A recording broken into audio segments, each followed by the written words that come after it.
Bienvenue sur ma chaîne. C'était une surprise hier soir entre l'équipe nationale et la championne du monde Argentine. Le match va effrayer les coéquipiers de Marquinhos à cause d'un Lionel Messi. Avant de continuer, prends le temps de souscrire et appuyer sur la touche de notification pour les futures vidéos. Ce soir à 1h30 heure française, l'Amérique du Sud aura lieu, le match XXL entre le Brésil et l'Argentine au Maracana. Il y a une forte opposition à l'équipe nationale.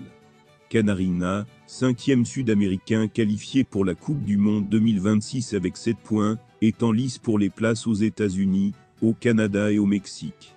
Toutefois, l'état actuel des hommes de Fernando Dini est préoccupant. Le Brésil, 5 matchs de retard sur le leader argentin, 3 mauvais résultats, un nul contre le Venezuela, 1-1, et 2 défaites contre l'Uruguay héros, 0-2, et Colombie, 1-2. C'est le premier produit de l'hiver de ce soir, il y aura donc beaucoup de pression sur les coéquipiers de Marquinhos. J'ai très peur d'un Lionel Messi, parce qu'il est différent. C'est un génie, c'est un très bon joueur, qui travaille dur malgré son âge. En tant qu'ami et ancien coéquipier, j'ai vraiment apprécié son passage au PSG. J'ai grandi avec lui dans tous les sens. Demain, le mal sera notre ennemi. Je dis à mes amis de ne pas l'arrêter, mais de le sortir du combat, c'est le cœur du jeu, c'est un joueur spécial. Sois prudent, une grande partie du match argentin lui reviendra. Il faudra être très prudent demain, a reconnu le capitaine du PSG en conférence de presse.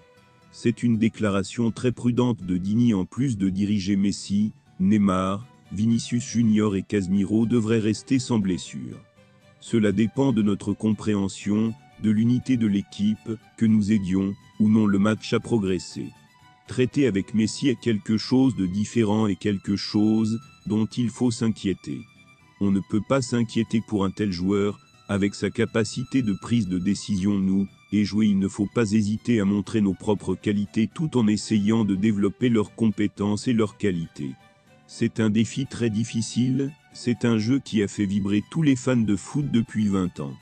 Aujourd'hui, au crépuscule de leur carrière, Cristiano Ronaldo et Lionel Messi continuent de débattre pour savoir qui est le plus grand joueur de tous les temps.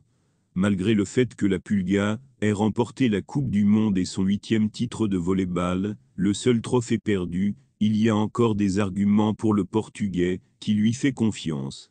Tous les fans des deux joueurs auront l'occasion de s'affronter pour la dernière fois. Lors de la Riyad Season Q 2024, Al Nassr affrontera l'Inter Miami dans la capitale saoudienne.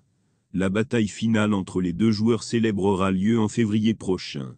Le jeu s'appelait The Last Dance, un surnom qui ne cesse de susciter des attentes focus sur cette compétition particulière. Lionel Messi a déclaré que le maillot qu'il portait lors de la Coupe du Monde 2022 serait vendu aux enchères. C'est un poste qui va faire mourir les plus grands fans de Lionel Messi. L'octuple champion du monde a publié lundi sur son compte Instagram 6 des 7 maillots qu'il a portés lors de la Coupe du Monde, dont celui qu'il a remporté en finale contre l'équipe de France, arrivé sur le marché. Ceux qui souhaitent acheter un tarif premium peuvent enchérir en ligne du 30 novembre au 14 décembre. Une partie des bénéfices de cette vente sera inversée au programme Unica de l'hôpital pour enfants de Barcelone destiné aux patients souffrant de maladies rares. Merci d'avoir regardé cette vidéo, et je vous prie de laisser vos commentaires.